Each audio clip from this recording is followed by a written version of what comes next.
Die mense is vriendelik, hulle is toeganklik en hy het met konkreet begin. En dit was net vir hom lekker en toe het ons ingeval en nou is ons nog steeds hier 6 jaar later.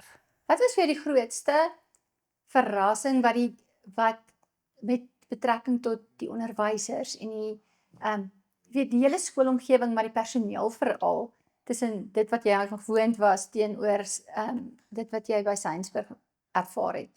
Ek dink hier, soos Pierre een keer gesê het, die Tutors. personeel of die tutors is nie hier om die kinders op te voed nie, hulle is hier om hulle te leer. Die opvoeding is ons werk by die huis en laat hulle professionele opleiding het. Dit is nie net gewone, nie laat mens nou neersien vir gewone onderwysopleiding nie, maar dit is professionele mense wat die kinders onderrig gee. En dit was vir my nogal 'n groot ding gewees, dat dit so hier geskied.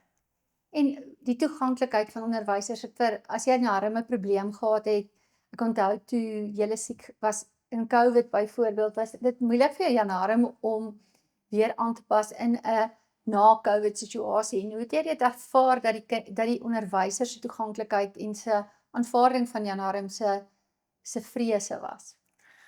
Ja, ek moet sê, niemand het druk op hom geplaas nie. Mense het, as hulle met 'n voorstel gekom het, ons daarna geluister en besluit of gaan ons dit volg of nie volg nie, maar niemand het druk op ons geplaas, want hy het mos lank nog met 'n masker geloop. En toe op 'n dag net het hy dit afgehaal, so dit was nie vir hom aardig of vreemd om met dit rond te loop nie. Dis wat hy gedoen het en ek het hom gelos, want dit was nogal 'n stresvolle tyd in daai COVID tyd gewees.